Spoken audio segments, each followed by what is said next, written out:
All right. Dr. Andrew Von Plitt here again for another live stream this evening. I am also going to try to keep this one pretty short. We'll see how well I do this time. I know I've said that in the past couple of videos, and I've taken close to 15 minutes or so for each one, so maybe I'll keep this one shorter. We'll see. Today, a couple of things. The main thing that I'm going to be doing is answering a question on the previous live stream I did regarding standing post Qigong and why you would do preparation exercises before you start standing post Qigong. But before I get to that, I want to acknowledge a new supporting member for the channel, username Stargazer, which is an awesome username for many reasons. But if any of you know anything about me, you know that I'm a big Star Trek fan, and the USS Stargazer was Captain Picard's first command. So that's a pretty cool username, and that's my geeking out moment on that. So very cool. Thank you, Stargazer, for joining, for being a supporting member. Thank you to all the supporting members out there. I really appreciate you. Really appreciate your support. It means a lot. So welcome and thank you. So let's get to the question that I'm going to be answering. Like I said, this is from the previous live stream that I did, and I need to shift it over here so I can actually see it. This one is also from Nathan Cohens, who is also a supporting member. So again, thank you, Nathan, for being a supporting member. The comment/question is, quick question. Could you please explain briefly the beginning exercises before going into standing post Qigong? I'm going to be basically he's going to be stepping up, or they are going to be stepping up their time from 15 to 20 minutes soon. And thanks in advance. All right, so congratulations on the soon to be step up to a longer duration of training. So I'm reading this as you're asking what's the purpose of these exercises rather than you're asking for a demonstration for them. If you are asking for a demonstration, there is a video in the Standing Post Qigong series that demonstrates the whole thing. So the beginning exercises, the standing post, and then the finishing up exercises. So I'm assuming you're not asking for a demonstration of it because that is there. If you have any trouble finding that video, let me know. I'll put a link in the comments of this video so that you can find it if you are having trouble with that. But if what you're asking is what's the purpose of doing those exercises, there's a few different things that doing those beginning exercises can do. So we'll just start at like the most basic level and work into some more detail. So one thing to remember is that it's not necessary. Like if you're going to do standing post Qigong, you don't have to do beginning exercises like preparation exercises before you do your standing post. It's beneficial, and we'll get into why that is in a little bit, but it's not 100% necessary. So typically, especially when you're beginning your training, it's a better idea to do those preparation exercises and kind of finishing up exercises as well. I think it's beneficial, like even when you've been doing standing posts for a while, but it's especially beneficial when you're new to the practice. And the reason is because, well, we'll just get into kind of what these exercises do before starting the standing post Qigong exercise, and you'll see why it's beneficial. So the first thing is like just most basic level is you are basically establishing a ritual that you are kind of letting your nervous system know, you're letting your body know, you're letting your subconscious and your conscious mind know, I'm going into a session of practice and I'm preparing myself to do that. And rituals are very powerful things, especially in signaling the nervous system that it's time for something to take place. And this is something that you hear a lot about in various forms of either like establishing new habits or improving sleep. Like you have bedtime rituals, things like that. So as just like the most basic benefit from it is that it is a ritual that signals to you consciously, subconsciously, physically, nervous system.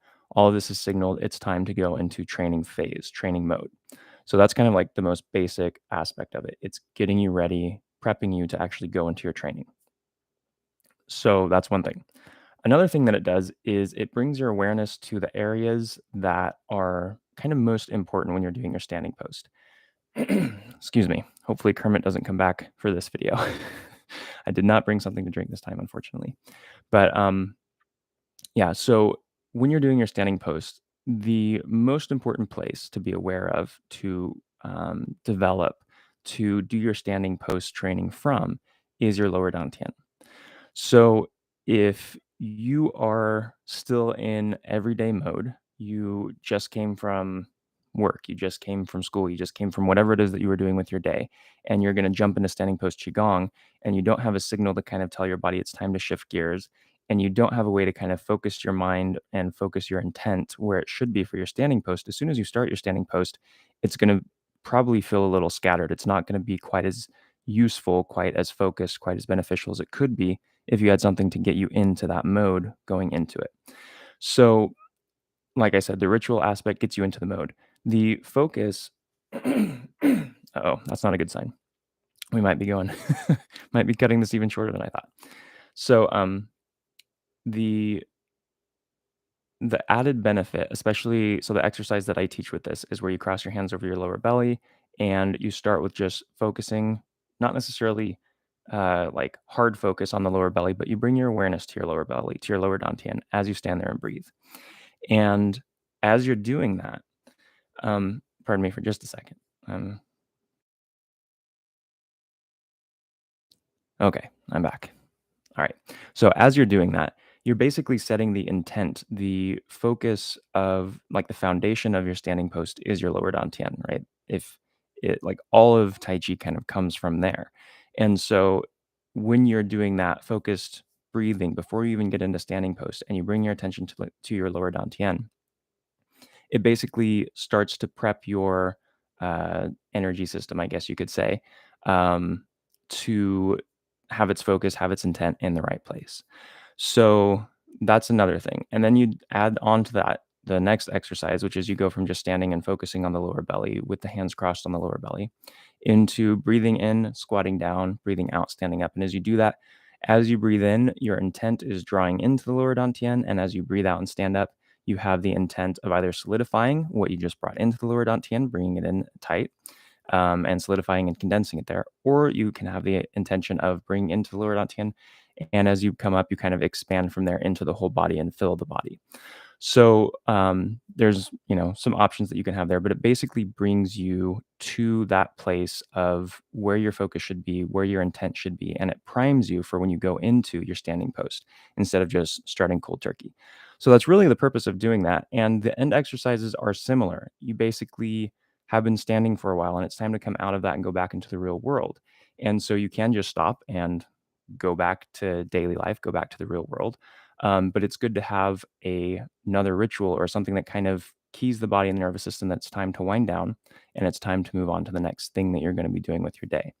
So, and then also like the benefits of those exercises, we can get into another video, I suppose, if that's something that you're curious about. But I think that's answered that question as far as the benefits, why you would do those exercises at the beginning of standing post Qigong. And then I want to get back to, and I see that there's a comment. Thank you for the comment. I'm going to get to that in just a moment. Um, I want to get into why those before standing post and after standing post exercises can be a little bit less important to do the more you've been doing standing post. And that's because after you've been doing standing post Qigong for a very long time, it's a lot easier for you to just get into the standing post mode, right? Like you've spent enough time there and you've transitioned that structure, that framework, that feeling into your Tai Chi training, and you've moved enough in Tai Chi, keeping that structure, that frame, and that intent, that it's easy for that to come up when you're ready for it, right? So when you go to do standing post Qigong, you can just do standing post Qigong. I still think it's beneficial to have those exercises at the beginning and at the end, but if you're pressed for time, the longer you've been doing it, the less, I guess, necessary those become. And then, I mean, this kind of goes to what like Chen Xiaowang, he'll say, you can do standing post anytime. I'll do it like, or he says he'll do it while he's watching, like waiting for water to boil kind of a thing. Like he'll put some water on for some tea or something like that. And he'll just stand there and do standing post until the water's ready. And then he'll make his tea.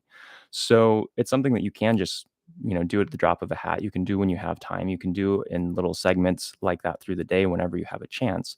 But it's a little more difficult to get into the correct structure, the correct frame, the correct mindset if you're not experienced in doing that. So that's where those exercises at the beginning and the end become really useful. So let me get to this comment. Hopefully that answered your question. If not, let me know and I'll make another video addressing whatever I didn't address in this video. So let's see. Caught you live. Oh, yeah. Well, I certainly hope this is inspiration for you to get back to your practice. It is sometimes very difficult with life, but it's very important. And if you can squeeze it in anywhere during the day, kind of like I was saying a moment ago, then that's better than nothing for sure. So I encourage you to get back into it and wish you the best in that.